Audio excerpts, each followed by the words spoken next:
technique, right? It's the least amount of energy you would have to put into it. And, you know, you're combining your energy with the other person's energy. So it's, you know, more powerful than what it could be, you know, otherwise. And so there's a certain amount of responsibility that comes with that power. So I wanted all those to kind of, you know, and I think it was, you know, that's the way it is in real life. You know, that's the way Aikido is. So I kind of wanted to lay it out a little bit without, you know, because people will specialize in pressure points and specialize in, you know, stick or knife or whatever, you know, and they're all the same for the most part. You know, they all meld together. They're just different interpretations of the same thing, you know. So I wanted to, you know, demonstrate not that anybody should try to practice any one of those things, you know, but that, you know, you really want to have an understanding on the whole of form so that you can express formlessness more or less, you know, so that you're free to do whatever because you understand some geometry and some range and some timing. So you have a measure to understand what it is that you're actually doing, because Aikido can be so esoteric, you know. Just a bit. Well, we got through the first half hour or so and decided we should join in on the conversation here. And that was, you know, Rachel and I were just discussing the fact that we're used to your lessons on much shorter lumps. And after a half hour, it was like, oh, he's got another hour of this. Holy crap, we're gonna Yeah. this, we have to pause on this. This is just way too much of an information dump. We have to come back and Let's dissect this into detail when we have more time. Dissect what we've got and get to there. I'm a Eminem fan. I don't really listen to him very often, but he the way he organizes his songs is really amazing because he can put them in at different levels. So you'll see, you know, a repetition of idioms and then a repetition of, you know, one thing after the, or pop culture references, and, you know, those things dive into other things all on their own. You know, as soon as you say Snoop Dogg, now you're putting something in somebody else's head, you know, so and they all have different meanings. So I like the way he orchestrates that stuff. I was like, you know what, I'm going to Eminem my class. Yeah. Yeah. Well, I'm going to jump in on one question if I may. So, because I said I was going to save it for it. So I personally know a little bit of your background when it comes to the multiple arts that you have studied. Do you feel that any one of them is the best starting point for developing this, or do you think that after like being like a polyglot, so after you've learned like 3 or 4 languages, it just starts, you know, every new language, every new piece? Yeah, I mean, that's pretty much the way it is. And then the contention comes when people try to place one with more value over the other. So you have somebody who, the figure eight is a style, you know, that is practiced exclusively, you know, at one point in the Philippine Islands, you know, before it was developed, you know, and intermixed as much. You're going way back, but figure eight existed all on its own, and you can go to schools and that's what they do, and they teach you how to do figure eight to a wrist and figure eight to an elbow and figure eight to a neck, and you know, so the way you would do an arm break is the same for everyone, right? So whether you do figure eight and do your arm break, or you do double zero and do your arm break, or Palasud or Palas, or, you know, Crasada, or, you know, Bondi Vonda or Rompida, you know, I mean, it doesn't matter.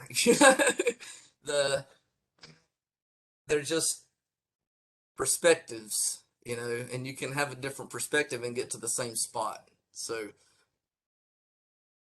there's a certain, I mean, there's, for instance, force to force concept versus polis concept. That's the way we see that, right? So force to force is when you're meeting it, and polis is when you're passing it, right? But then cruzada is the combination of those two. Well, you can take those 3 things and apply them to all of the other 8 styles that I mentioned, right? So Mhm. you can do figure 8 crisata, right? You can do Bondi Bonda crisata or Rompita or whatever, and you can do those things, figure 8 passing, you know what I mean? So even though somebody may have some sort of specialization in something, right?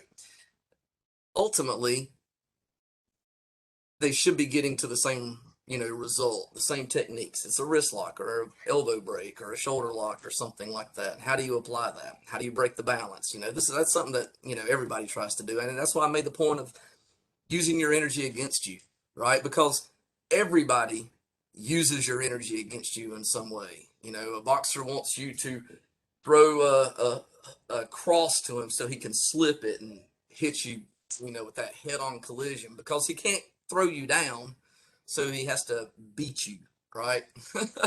So he wants to maximize that impact whenever possible. And somebody else may do the exact opposite. So you have Gracie Jiu-Jitsu practitioners on the other extreme of that, where they may not even want to throw a punch. All they want to do is draw you in, and pull you on top of them and wrap you up that way.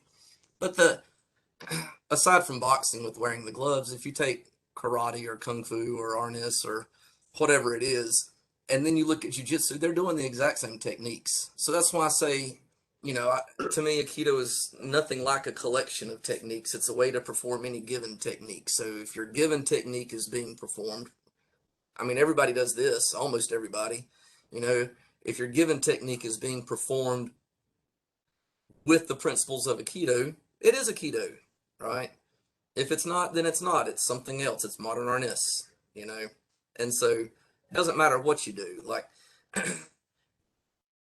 Ronda Rousey fighting Holly Holm in the UFC, right?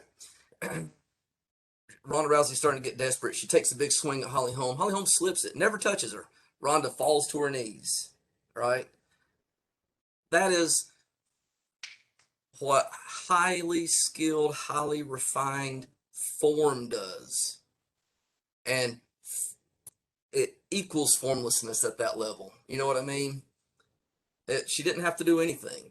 Anderson Silva did a beautiful Sumiyotoshi to Chris Lieben. And I mean, he literally pushed on him like, this hard. Chris Lieben was coming in so hard, and so fast that it was easy for him to just off balance him a little bit. And then he's stumbling into the floor, So I don't know that any of them, I mean,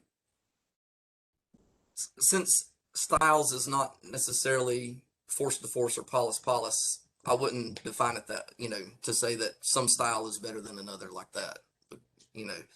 But polis yields itself a little more close to Aikido because you're passing the person with the intentions of off balancing and opening up a pathway. So they swing something at you and you're passing it through similarly to what we would do. But again, I wanted to differentiate that with Aikido because in Aikido we blend completely with the technique. So our mindset should be to combine our energy with their energy, not to redirect or pass their energy per se.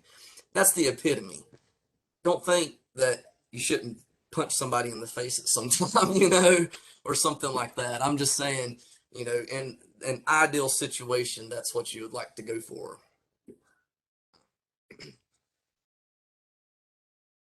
See, now I'm just like, Yeah, I kind of rambled on a little there. no, but it's good because it makes me think of what's the idea? So I started off doing Taekwondo because I wanted to be a Ninja Turtle, like most people when they're 5, right? And it gave me a basis, something to work with, right? But then I went into karate, and then I went into Aikido, and then I found that Aikido was more of the glue for a lot of the other ones. But then when I'm watching this, I'm seeing a lot more of different pieces come together. And so I guess I wouldn't say which one I think is better because that's actually not what I'm asking. It's more of if you're a beginner, what would you recommend as a starting point? Maybe not as like, Aikido would be the best. It's just more of what would be a good starting point for somebody to start developing these types of skills. Um, there's nowhere that you can start that's going to put you behind, right? So if you learn your fundamentals about wrist locks and balance from Gracie, or shoulder locks or whatever from Gracie Jiu Jitsu or whatever, it's not putting you behind to start in one particular place. You're going to come around full circle anyway. So when you've done enough Jiu Jitsu, you're going to say, well, what happens when I can't take them down? And then you're going to start looking into some sort of stand up or something like that, and then you get better at that, and somebody swings a stick or a knife or something at you, and you have a new wake up call like, man, I don't know anything about the anatomy of my arm. I don't know anything about probing and setups and stuff like that. So when you ask those questions, if you're interested, you go down that path, and if you're not, you choose another one. You're just doing this all the time. You know what I mean? You're not like you're getting to the end of the road and that's that. So, you just ask the questions that you want to ask yourself and then pursue those things. If you look deep enough, you'll find the answer from within, right? So I did get an interesting question. If you want me to proceed, or you kind of looked up like you had another idea. Okay, so No. You really, I mean, do we need anybody else in this call? I would just continuously ask you questions. Everybody else here would probably fall asleep at that point because it'd be like, "What are you asking?" So please, get other questions. I'm gonna let the dog out, but I can still hear everybody. That's cool. So these two questions are pretty much the same question, but they sound a lot different. So I'm going to address them just a little bit differently. So the first one was, if Aikido is a feminine spirit, where is the balance, right? And so Aikido is formless, and so therefore it's nothing, right? There's no off balancing in there because there's no thing to off balance, right? So the balance comes because it is the recipient of the masculine spirit, the male aggression, so to speak. You could define it either way. It doesn't matter, if I don't know how to phrase it, without some sort of sexual innuendo, but we all know what you're talking about when you say he's putting his fist in your face, right? Okay, masculine, right? All right. So the reason it's the feminine spirit is because it balances the totality of the event by by manifesting as the feminine spirit, not by being a feminine spirit and being off balanced. If it was 90% feminine, 10% masculine, it would be off balance, in the grand scheme of things, right? Philosophically speaking. So it could be the full on divine and be balanced, right? The full on divine feminine and be balanced. But it's not that, right? It's the combination of the two. So it accepts the masculine and redirects it as form. It accepts the form with formlessness, accepts the masculine with the feminine, and brings totality to that specific event. And that is like bringing totality to all events, right? The whole is the sum, greater than the sum of the parts, but it has to have parts, you know. So if the aggression is met with aggression, even just in that incident, it perpetuates aggression, right? You attack me, well, I attack you back, right?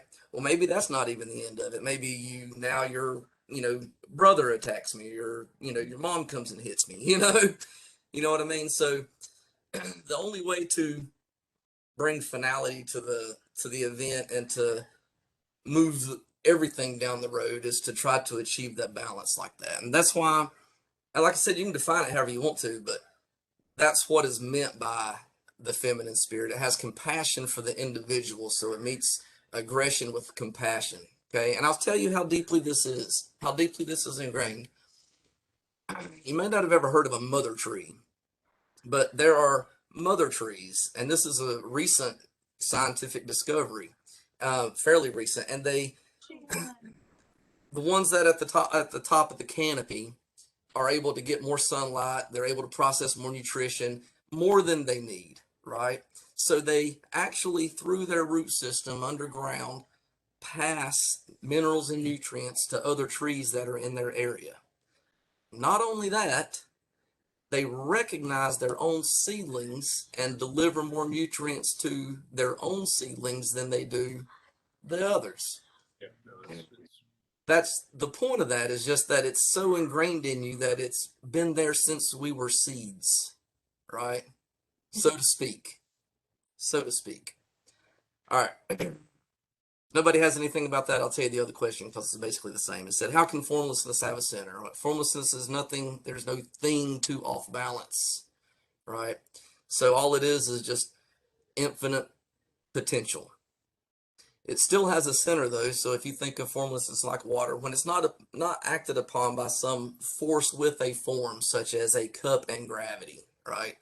It forms itself into a ball with a center, right? There's nothing to off balance in space when it's sitting there in the little ball. And when it's exposed to the form with some sort of force that manifests, that's when it adopts that and becomes the negative of it, right? So if you have an empty cup, when you fill it with water, it's one unit, right? It's one whole thing. There's no empty space. It's almost exclusively empty space anyway, but I'm just saying from our perspective, the water takes the negative, you know, aspect of the form that it's received, and that's why Aikido is the formless feminine spirit right there. Yeah, in my opinion.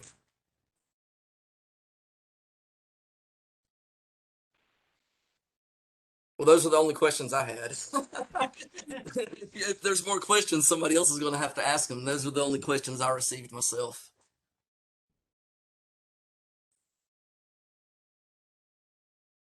I'm trying to switch to use my computer now, so I'll get into this conversation in a minute. Perfect. I'm double checking something here because it seems as if for some reason it created a password for some reason after 10 minutes. So I'm turning that off now. I don't know why it's doing that. Jerome. So I'm fixing that. Good to see him.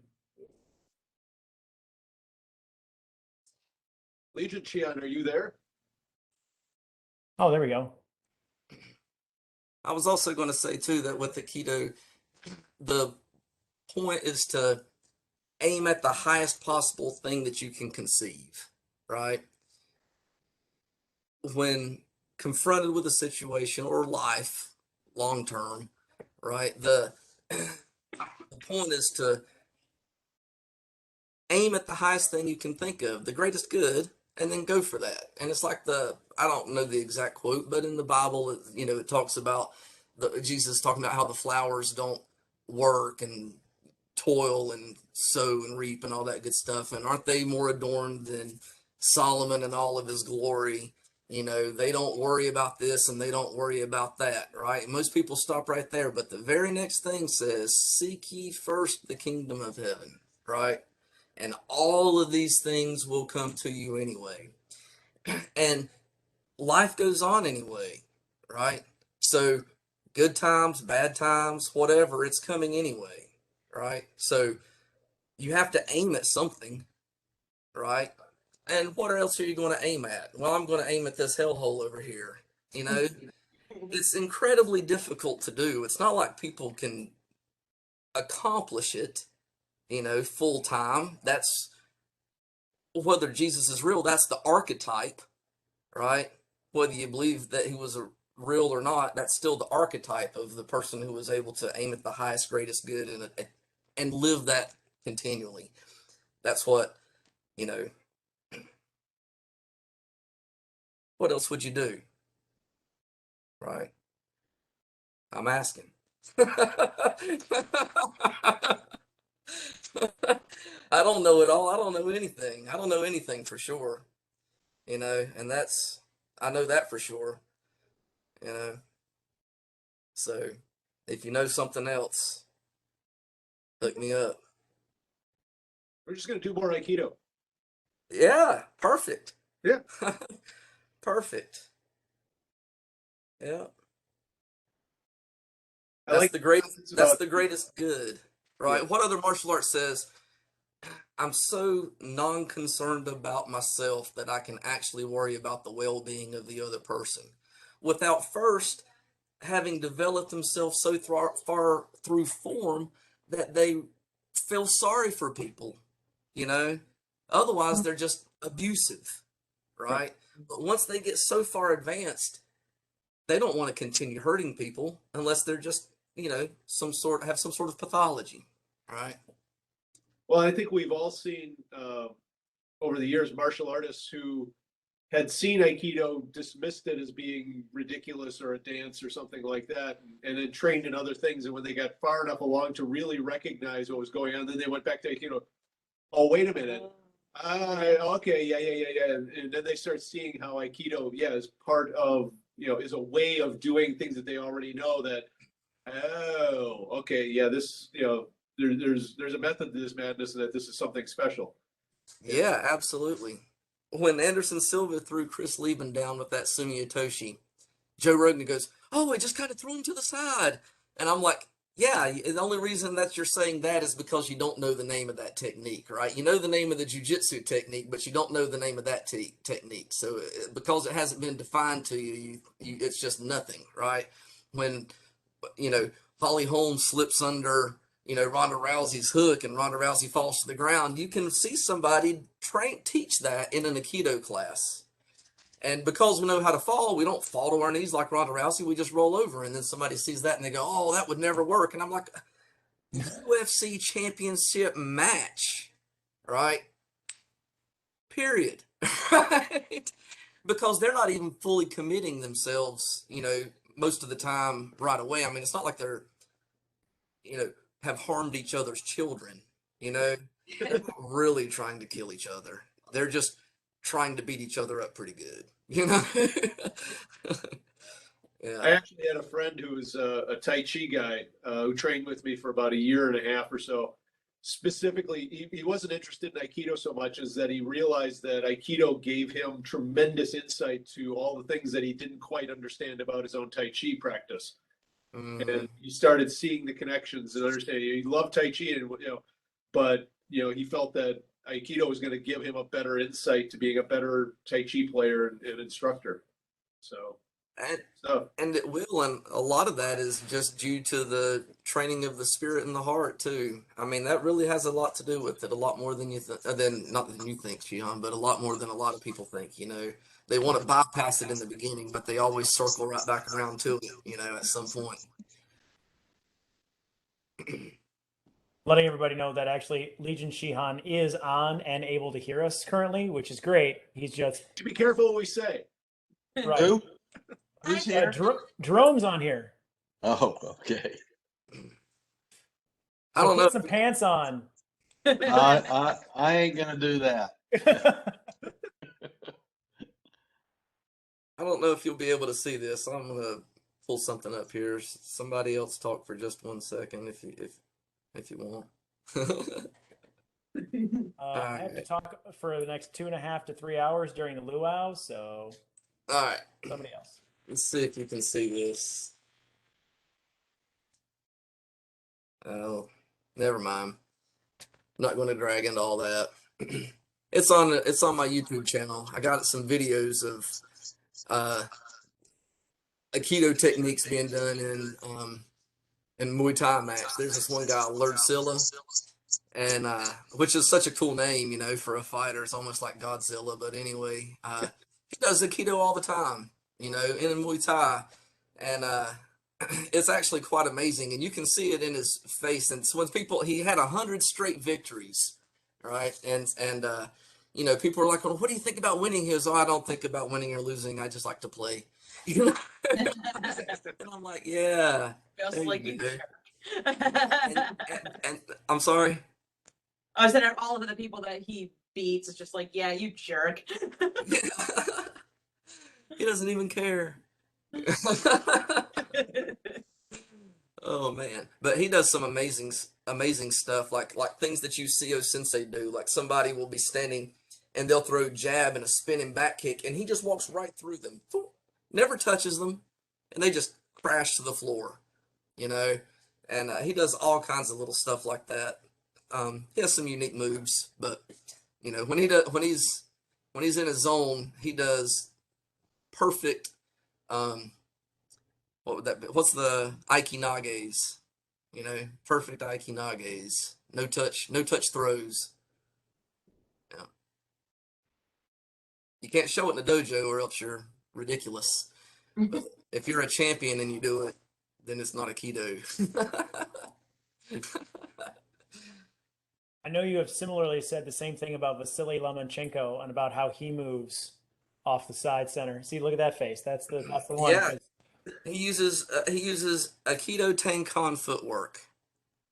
That's what he does. That's the secret to his, not the only secret to his success, but that's why they call him the Matrix and Nightcrawler from X-Men, because he just pops up, disappears and pops up other places. Those are his nicknames. They call him No Mas because the two other Olympic gold medalists refused to come out of the corner and finish fighting him because it was totally pointless. And he uses a lot of Aikido footwork. He doesn't stand right in front of them.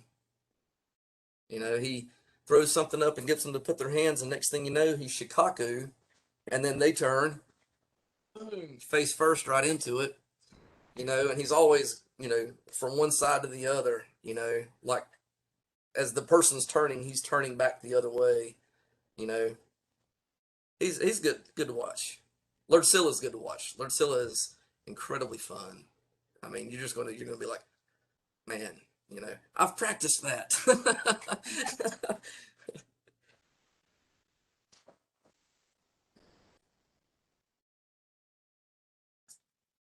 Other questions? I'm actually scanning through your video right now, looking at a few other things because I had like 3 or 4 things that I wanted to ask, but Can you show the video, Sean? um, He can, but it's like an hour and 45 minutes long. Okay. All right. Hey, look, when I signed up for the WebEx stuff, the sample things were like 3 hours, and I was like, well, okay, I can do a 3-hour class straight through, and then that's Jan Robbie, you can, but most people that have contributed cannot. Oh, I'm going to claim that when I posted it, it was a time block somewhere within 3 hours, not a 3 hour class. I see that now that I see all these videos with just one technique in them. Overachiever. But as a high school teacher, I've realized All joking aside, in all honesty, after Sensei's passing, I think it's important to recognize Aikido and to consider, not to consider, but to continue advancing it beyond where we are at the time, right? That's the point, I wanted to kind of lay out some fundamental rules, such as center line and basic physics, some basic geometry, some basic ways to view form, and you can't say what it is because it's nothing. You have to kind of point at what it is not. All right. It's not this, it's not that, it's in the middle in here, because like Sensei would say, you can't do what I do because each and every one of these techniques is a one and done thing. It's a once and for all, never to happen again. And that is what, I mean, that's what it is. It is what it is, so I think it's important, that we understand something about that. And like I said, continue to try to develop it, not stagnate necessarily, not that that is happening, but just a way to emphasize the point. you know. To have it grow. When we first started virtual camp last year, Ruben Shihan sent us a series of videos from the Philippines, and I thought it was really funny because when I was sending messages back and forth with him, I was like, nobody has ever explained footwork this way to me. Never. Which is funny because I think that that's probably the way that either he was taught or there were pieces of what, he was taught, but then things that I won't say got watered down, got changed because of the way different people interpreted those lessons. And then just the very basic off the side move, off the side move. And then when I watch you talk about it as lines, right? And it's entrance this way, it's entrance this way. And it was just like, it's really interesting when you use language to describe it from multiple angles because just like you said, this is what it is not. Mm-hmm. This piece, but this is what it is not. And that I think is a very important point to be made. Not to say that you can't do, this, but, that's not it, Right. You can do this if you, like I was talking about the support block, right? You can do a support block. This is a support block. So you can still do this. You have to do something. I knew I would find videos of the sensei doing all those cuts because what is he going to do? If he's moving his sword, he has to do something, right? It's nothing until it has to be manifested into something, On the point of footwork, guys, I think that definitely footwork needs to be looked at differently now more than ever. And I mean, I guess I'm sort of lucky in the fact that when I met Sensei, he was in his 30s, so his footwork was different, to say the least. Yeah, Shihan Ruben, I agree with you 100%. And I think the reason why, earlier on in people's training that they don't look at footwork, they look at the magic of the hands for the most part. I agree. You're exactly right, Shihan. Yeah, they're not even looking at what the hips are doing for the most part. All they see is, the waving of the hand and someone's flying across the room. And so when you start talking to them about footwork, they go, "Oh, huh, what footwork, huh?" So I think that I agree with you. I think we really need to start talking about footwork. And here's the crazy thing about it is that when I started with Sensei, his footwork was totally different, and not because of age, but because of efficiency. Because we would do things. He was like, we're not going to do that anymore, so don't do that. So he changed things a lot. I need to get my act together because I have Sensei's last randori on tape that Right. we have at winter camp. And I think if people saw that, they would see that his footwork was very much engaged. It was really something to kind of watch. Were you there at winter camp when his Yadoncha snuck up on him and did cause him to get in the randori? They just started attacking him. I think you were there. Yeah, Yeah. I remember that vaguely, but I still think that part of that the age factor does have a tendency to have a bearing on someone's footwork. Yeah. And yeah, he was very efficient in his technique. It just was different when he was younger. I remember back when I started, the impression I got from Sensei and also the Shihans was that footwork was very important, but they wanted to put the focus on the hip movement more so because they had seen, and I have also seen in other Aikido schools, if you put too much emphasis on the footwork, then you lose the hips and people start getting real stiff about it and just moving their feet properly without actually getting the hips engaged properly. And it was a cause and effect kind of thing. So I think, yeah, there needs to be a balance there, make sure we've got the footwork, but also that we are still keeping with the hips and focusing on the importance of those movements. That's funny. Well, I was gonna ask I about really- that, and I couldn't think of how to ask it. Yeah, go ahead. I couldn't hear what you said, ma'am. I was thinking about that because footwork, yeah, just kind of like what Shion said, I feel like people focus on it so much that they kind of lose the rest of the technique. So sometimes I wonder how important is the footwork itself the most important part, or how we're moving the hips, and then you adjust the footwork based on how your body kind of works when you're moving from the Well, hips? if you want my answer, I'll give it to you Yes. the best I can. Hands and feet have to be connected. They have to all move at the same time.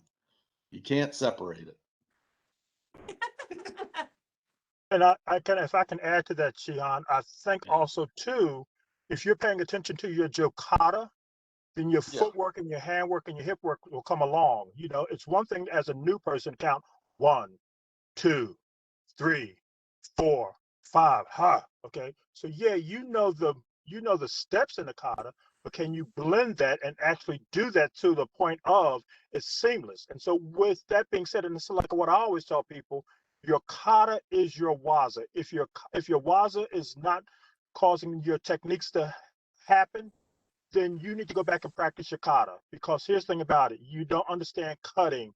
You don't understand that stepping and cutting it in the process and blending and cut.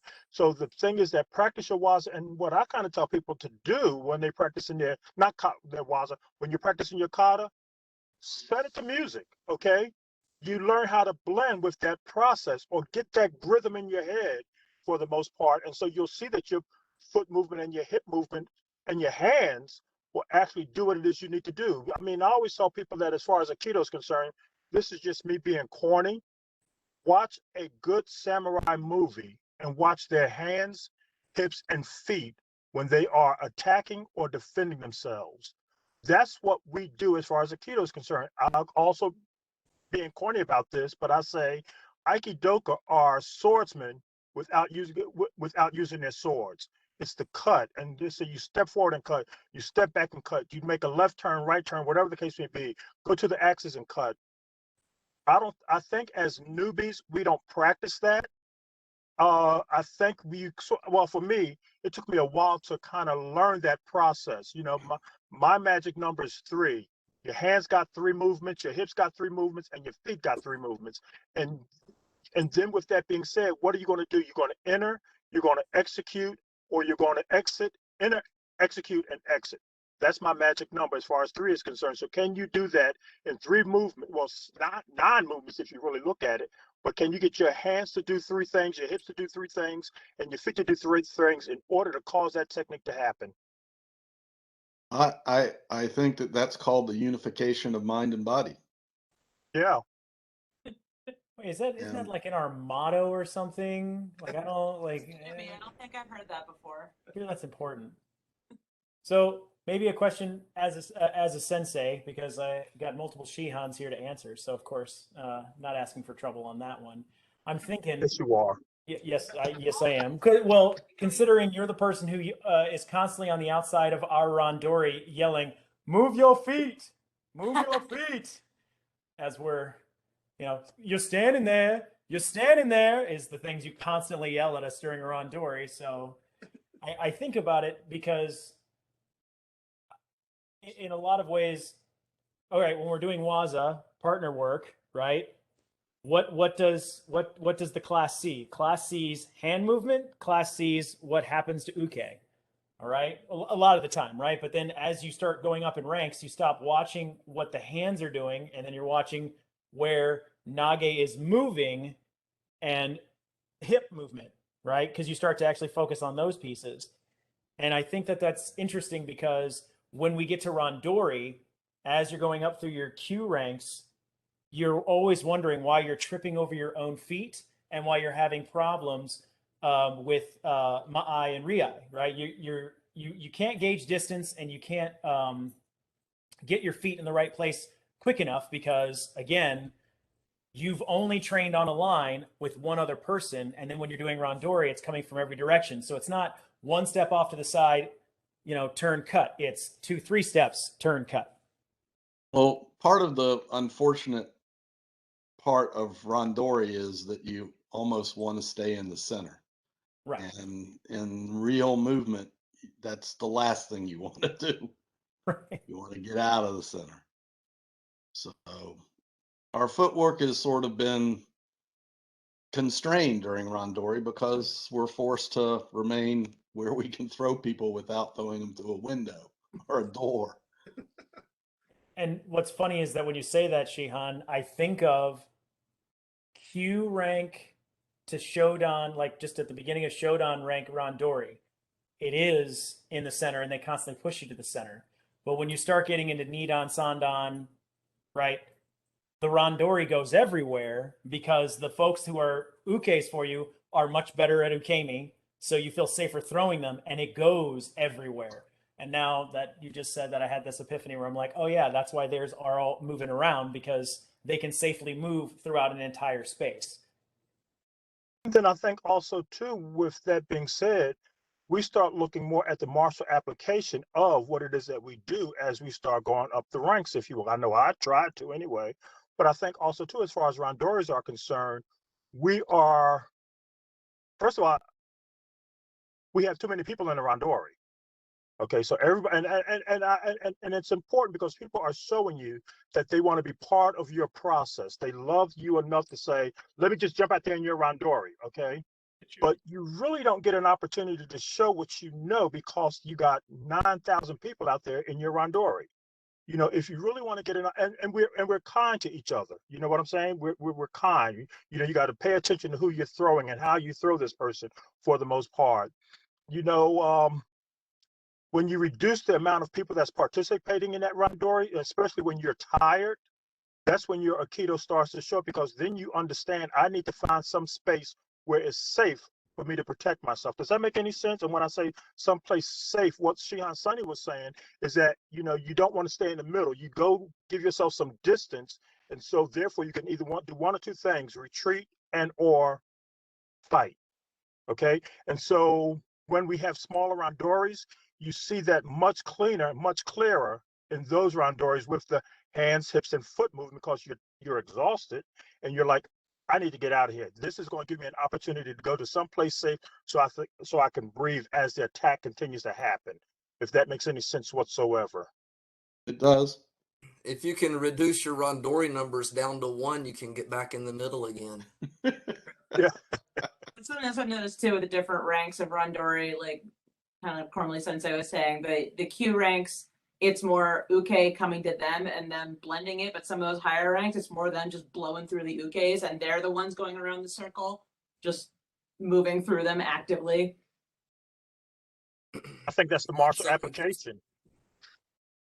Well, I also think that the level of ukemi is also a part of that as well. All right, you need good ukes to have a good randori. Yes. Yes.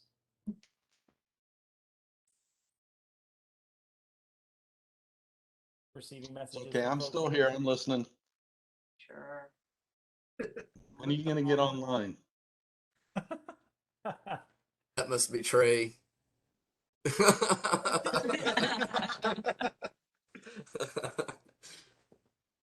What? All right. Well, I don't think it's recorded. Is this recorded? Yes, it is. Okay. All right. Well- So you can go back and look. But I know we would all love to see you, Shihan Trey. Yes. He could keep his video off if he happens to be indecent. That's You fine. want me to send you an invite? I'll see him indecent. Okay, I'll send it to your WhatsApp. Okay. All right. Perfection. Because then you can also, I'm just going to transfer everybody over here to the luau when we get to it.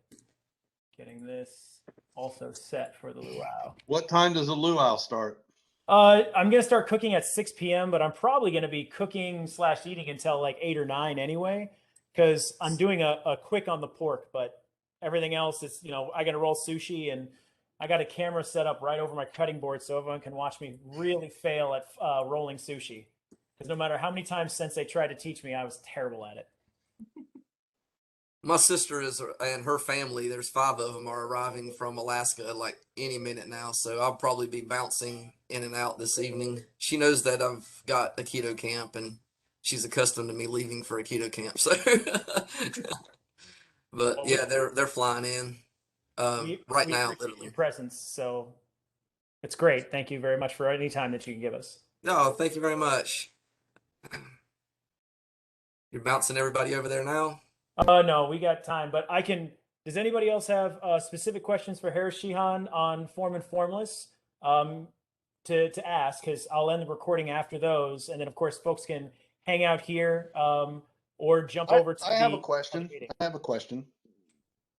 How do you feel that your other weapons training has influenced your Aikido? Oh yeah, I mean, incredibly, you know. Um, I did a tremendous amount of Kino Kempo in my videos specifically because of that influence. You know, it provided a context because in the Filipino arts, it's um, told, you know, that your empty hand patterns and your knife patterns and your stick patterns, you know, are all the same basic patterns, and you know your locks and your disarms are the same basic ones and stuff like that. So really, all that I see, you know, harness is based on empty hand, stick, and knife, right? So you've got something that is 28 inches or less, you know, roughly, you know, not that there's not more, but whatever, right? So, Sean, you're making me nervous, smiling like that right now.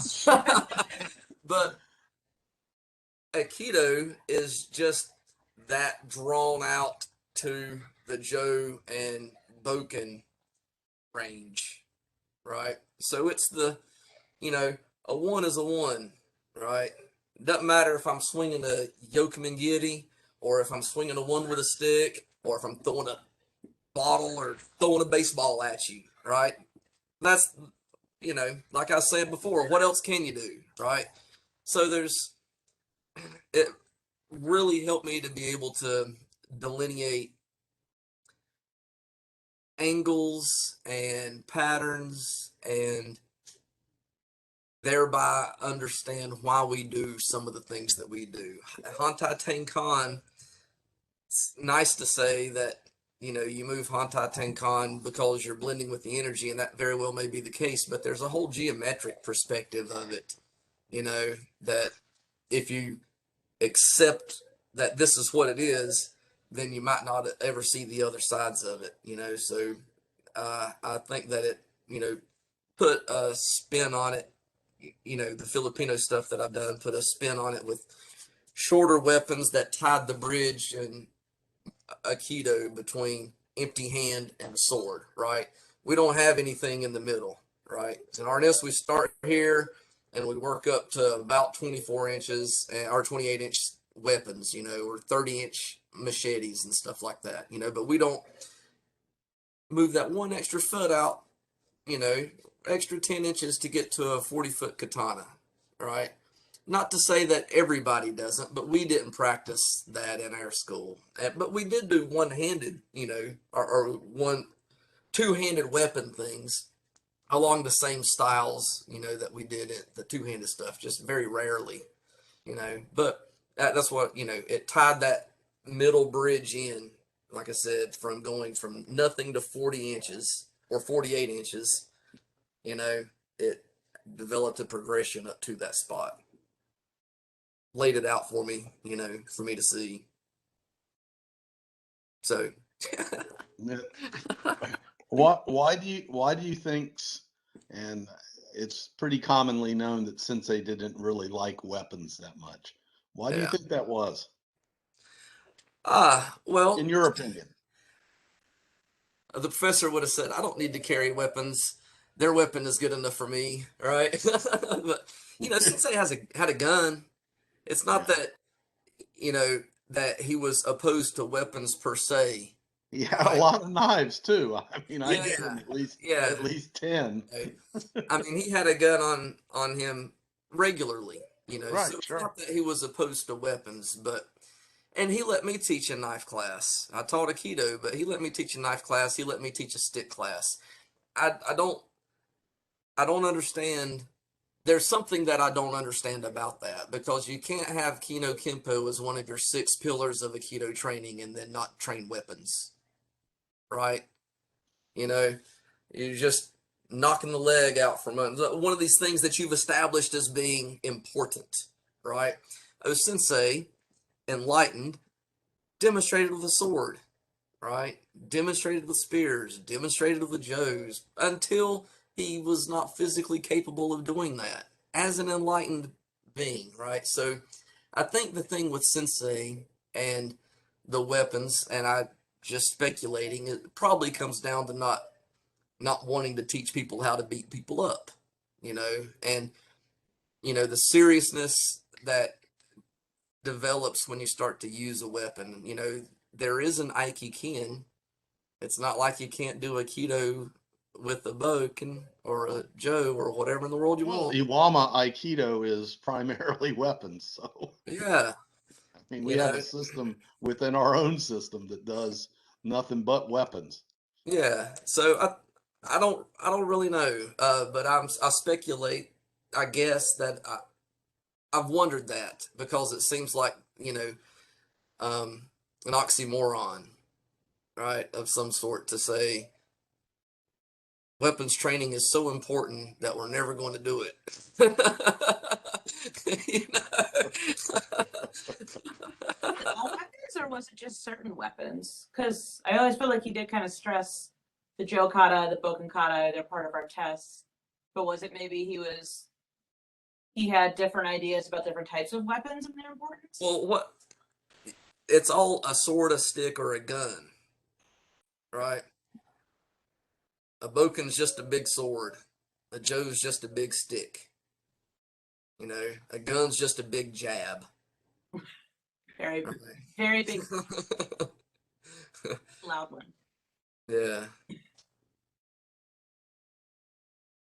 It could be that he was teaching us to defend ourselves from such an attack for the most part, instead of saying, here's a Joe or Boken or knife and, you attack. Because, I mean, for the most part, I mean, if you look at all of our, if you look at Aikido is not the art where you can say, I'm going to go out here and beat you up, or I'm going to start the fight. For the most part, it's like I'm going to defend myself from the fight. And so when I guess what I was looking at was the fact that he was teaching us to defend ourselves from an aggressor with, or an aikidoka with, a Joe, Boken, Well, Pato. you're not going to have an Aikidoka that wields a sword because Aikido is formless. Formless is nothing. Nothing means there is no thing to off balance, right? That's why there are no tacks. Because in order to be formless, you have to be able to mold to the form that is presented. And if you are presenting form, then that thing is no longer nothing, right? It's no thing. It's not no thing anymore. It's a thing that can then become off balance. So that we don't have attacks in Aikido. Not to contradict you, Shihan, in any way. I just want to clarify that because I did mean to go into that earlier before. Even in the video, I think I probably meant to address that on some level, but certainly he was trying to teach you how to, or teach us how to defend ourselves against Bokens and Joes and things like that for sure, you know. Um, but Yeah, I think O Sensei's art was definitely about defending yourself against weapons. There's no doubt about that. absolutely, it has to be about defending oneself because it doesn't attack, right? Once you initiate the attack, it's no longer a keto. Now you can do something that looks like a keto. To the outside world, it may represent a perfect Aikido technique. That's not what it is. It's a mimic, right? You're just mimicking this, you know, formlessness. Do you ever use your Aikido to defend against attacks against weapons where you're sort of torn between using what you've learned in FMA and it becomes Aikido? So you missed this earlier, I believe, when you were having the technical difficulties. But the ultimate refinement of form is the same thing that you would do if you had complete control over the formlessness and ability to mold, right? All So right. once you have dived so deeply into form and perfected it, right, as much as possible, right, your stuff becomes to be more and more like Aikido anyway. right? Naturally, you know. My RNS instructor did an Ikkyo to me the other day, like no Ikkyo that's ever been done to me before. So we talk about Aikido being tangential and being the person off balance like this, but there's no definitive thing for about how big that circle can be, right? When we do Irimi Nage, we're not out on the tangent and then swooping back in, right? You're cutting that angle off. And he got me here, and his circle was like this big. And I was like, and, you know, down on the other side, you know, and it was just because he had back to the center line principle. It was like, if you look at the video, it just went from here to here, you know, just around this, you know, but it was perfect, as close to it as you can get, you know. All right. Yeah. So the circle should be off balancing, but it was an Irimi Ikkyo for the most part, you know. All right. Yeah. That's just my take on it. I don't know anything. Like I said, I don't know anything for sure. I have a few beliefs. You know, there's an art within the art. Oh yeah.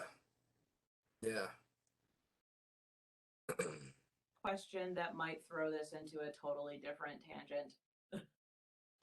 So you talk about formlessness, definitely makes sense to me in terms of from a Nage perspective. Can you translate it though to the perspective of taking ukemi? Because that same level of relaxation is also kind of required, but by definition, in order to give that attack, you're creating a form. All right. So you can think of it kind of like this. So when we take somebody down, we, you know, like I mentioned in the video, that you want to combine power with the compassion, right? So it's not enough to just throw somebody down gently. There has to be that, oh shit, you know, oh, he saved me, You know, right?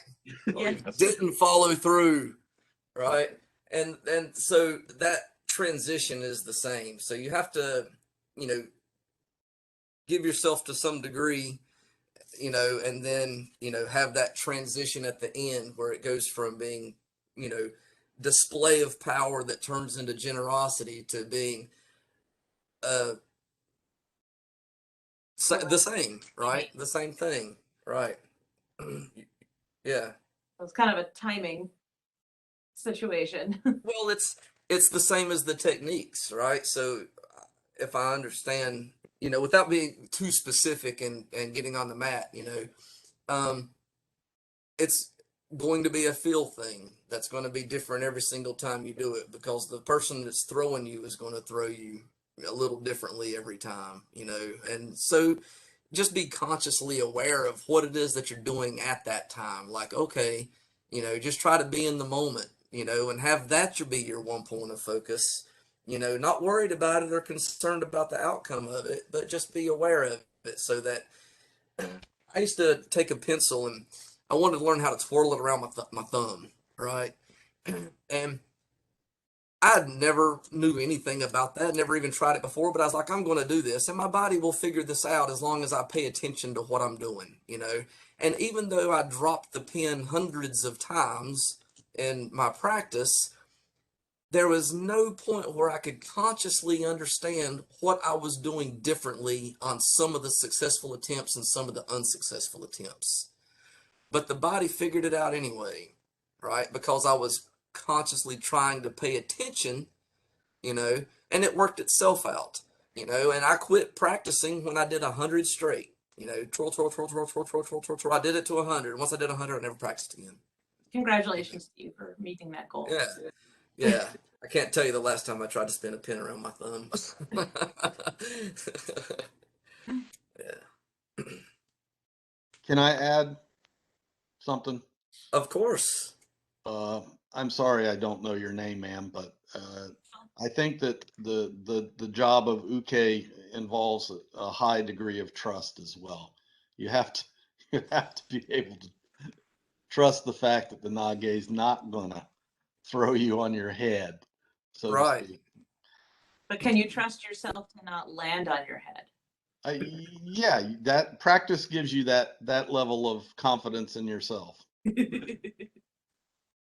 And Can I that's ask what it's something? all about, being able to fall out of anything. And once you can do that, then, you don't have to trust as much. But in the beginning, yeah, you have to trust the fact that whatever you do to Nage, he's not going to retaliate against you in such a way that he hurts you. And that's really important, Shihan, because you see all too often you see Uke will steal the technique away from Nage because they don't trust Nage, and the reason why they don't trust Nage is because they don't trust their ability to fall from from the technique that Nage is applying. So Exactly right. that's really important because the thing is that and I always say to people, was that you or was that your Nage? And you can always tell when Uke is getting ready to throw themselves and look in Yokatatori Randori and then look at Kaitanagi. You always see Uke's arm going way up in the air, just getting ready to take the leap. And Nage may look like, oh, guess what I just did? Well, you didn't do anything. The person is afraid of you, so they're taking that fall. Right. They're afraid to fall. Yep.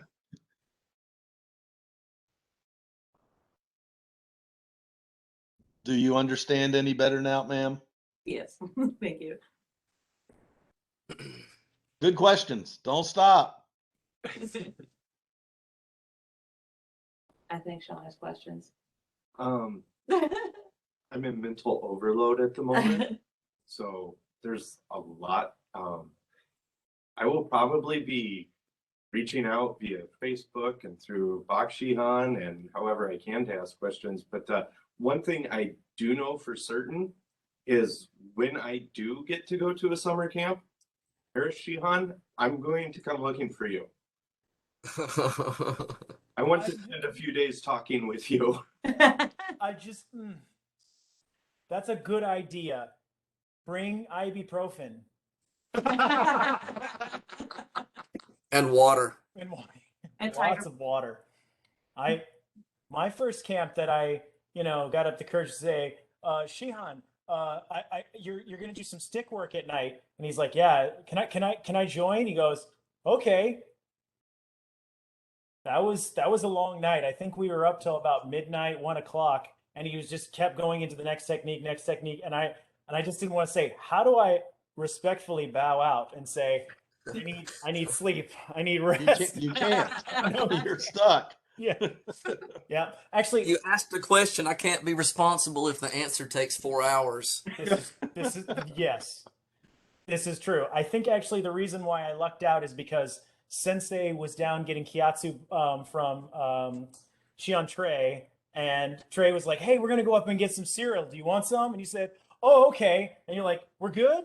I was like, "Uh-huh, we're good." And he just, walked out and, oh, thank God, saved by Captain Crunch. So cereal is your out. Keep that in Yeah, mind. pretty much. Well, while they're telling you to bring ibuprofen to summer camp, let me be the one to tell you to bring as many geese as you can beg, borrow, and steal. Trust me. Nobody likes the one geek guy. And I've been that one geek guy, trust me. Oh, they don't know what they're talking about. Me too.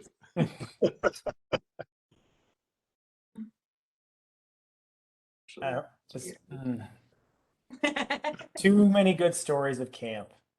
Yes. Too many good stories. Many, many years of silliness. Well, and then you also get the other end of things too, where you've developed trust with those who know what's going on, and then they are very brutally honest with you, such as when you are training for your the couple nights before your Shodan test, and you're trying to do a classic Kokinage, and Paris Shion standing on the side like this while you're trying to do classic Kokinage, and he goes, "Well, never seen Sensei do it like that before." Okay, go. Well, how Sensei how would he do it? Not like that. It's like, okay. The professor of modern analysis is really funny. People would come up to him, they would discover some new thing to them, and they would show him, and they're like, "Oh, professor, look what I've done," and he'd say, "Yes, you could do that," and then they would walk away. He'd lean over. He's like, "I would not." That's like the first time I went to summer camp and I was practicing the 8 Joe kata. And so I was spinning the Joe. When it says spin the Joe, I was spinning it like a baton twirler. And Shihan crosswalked up and said, "What are you doing?" I said, "I'm doing the 8 Joe kata." I looked at him like, "Oh, don't you know?" You know, he was like, "Let me show you how this is really supposed to look." I was like, "Oh, damn. You know, I'm being a cheerleader for no reason, huh?" Yeah, you have those moments.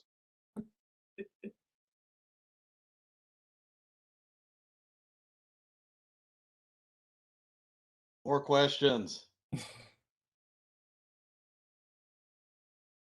Oh, you're muted, Shion. Something.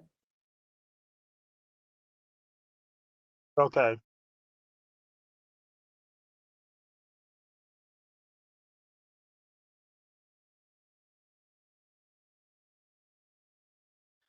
I guess I should turn a light on. Sorry, I didn't realize I was still on mute. I said I'm not going to be able to take too many questions, but you guys stay on and talk amongst yourselves and ask the each other questions. My sister got here. It's that doorbell that rang a minute ago. Was her. Well, and I don't want to lose momentum on that one too.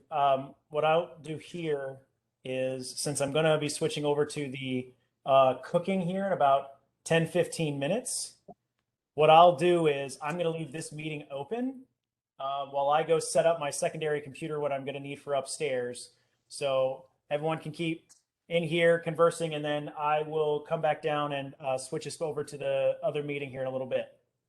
Sensei Sean, we're my group here. We're going to be moving locations for going to Sean's house for dinner. Okay.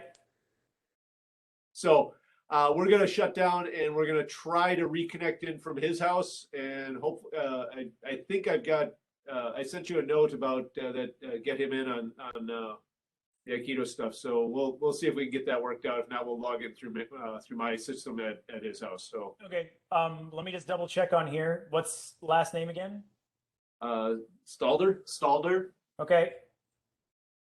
I'll just double check right here, right now. And I sent you an email last night just so that did you try to register yet? I haven't yet. He has